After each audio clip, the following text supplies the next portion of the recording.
Hello and welcome to another Raggy's tasting video, basically. So, get the beaver time glass out, macro glass. The only reason I've got it is because it's nice glass. So here's the Plum Porter. I am actually bottling it as we speak. Here we go. Just to prove to you. There you go. So, I'm just going to give it a swirl. And what I've done tonight, I poured in the Fletchers. I got it from Lidl or Aldi. $7.99 for the bottle. You didn't want to pay that much, but 19% volume. Didn't realise it was that strong. Although port is, isn't it? You know. So just pour that little bit then. So yeah, it was already at 8%. It did ferment out to 8%. So I'm going to pour out a glass. Now I have added sugar, so there's going to be a chance I'll taste sugar.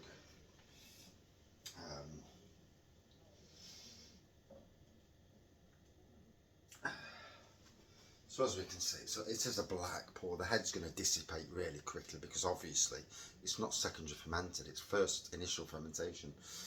But as we can see, yeah, it looks the part. Certainly smell the plum porter. It'll be interesting if the port shows through. Like I say, it is 8%, but it does need to secondary ferment there, and then age a bit as well. So secondary ferment about a week, and then I've got about a month to play with for it to mature a bit. I'm not going to drink it. It will last a lot longer than a month anyway, because it's not all going there, and I've got enough beer in the shed as it is.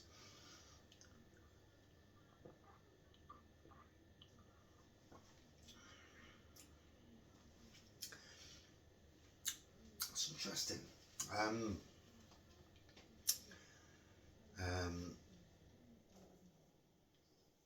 The sweetness of the St Peters Plum Porter has actually been dulled down a bit and made quite drier by the port going in. I mean, apart from the fact it's not fermented, it's tasting pretty nice. I have no idea on ABV what it will turn out to be. It was 8%. It did ferment to 8%. So I don't know what adding 750 mils of 19% does to it at 18 litres. So, you know, is it going to add a 1.5% to make it 9%? We'll call it. It'll probably add about 1%.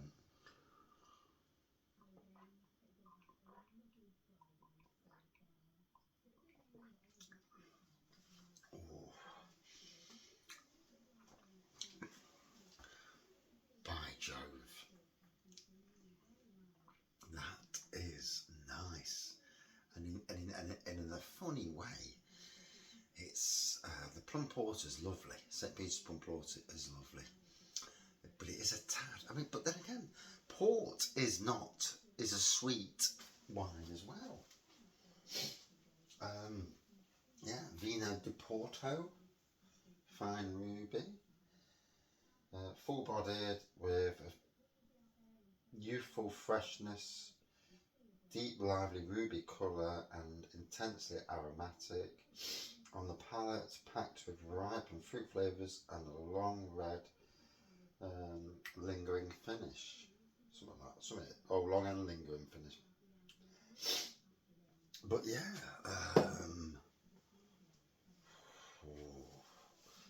that is dangerous.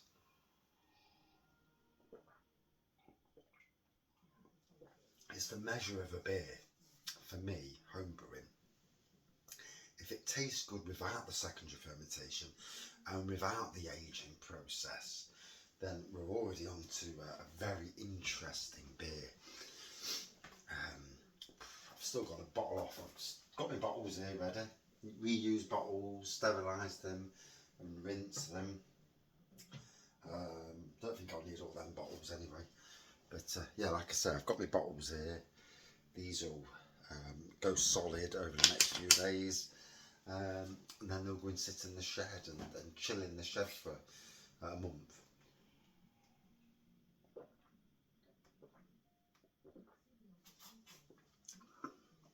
I will do a review when second fermentation has took place. Like at the moment, I'm literally doing the toffee apples upstairs. There's a slight issue with sulphur. I'm hoping it disappears. It has done before. But obviously this is tasting, that was fucking amazing.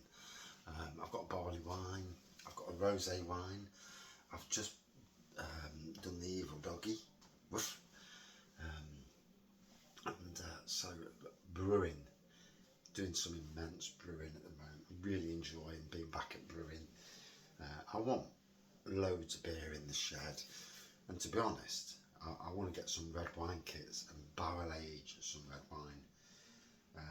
Get some cheap red wine kits, put it in the shed, barrel it, seal it, and just leave it for a few months, and you know, drink it later in the year or whenever I feel the need.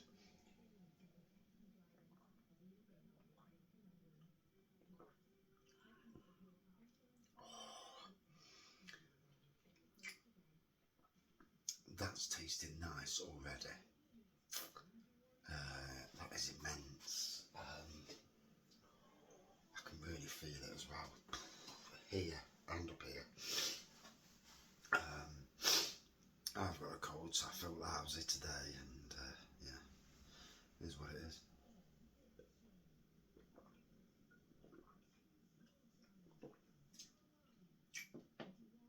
Oh.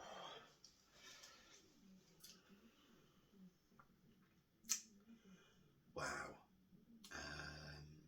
Yeah, I'm impressed with that.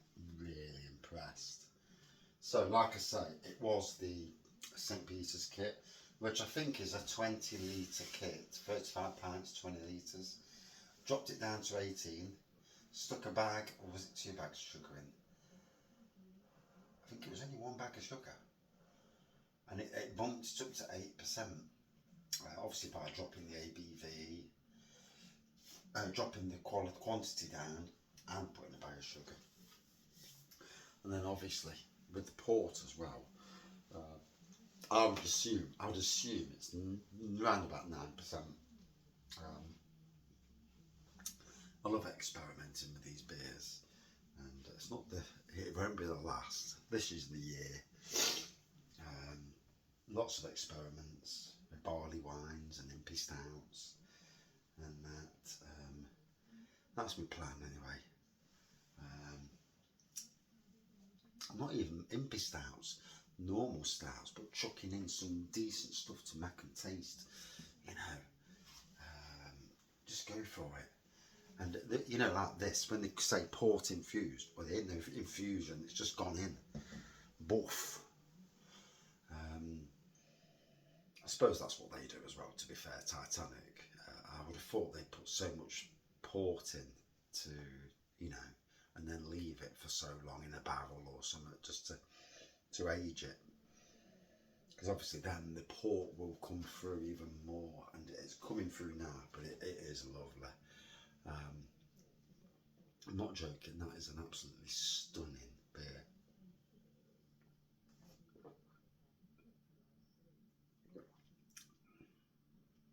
Ooh. Well.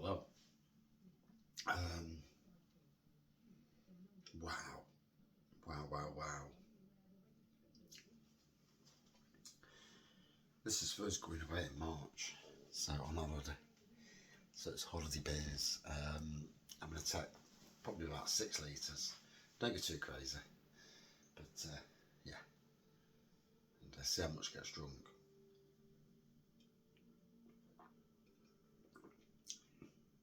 But I know our friend Lisa, she will love this. So I'm not going to give it a score because it's not fair to give it a score really, but wow, that's all I can say. Thank you for watching.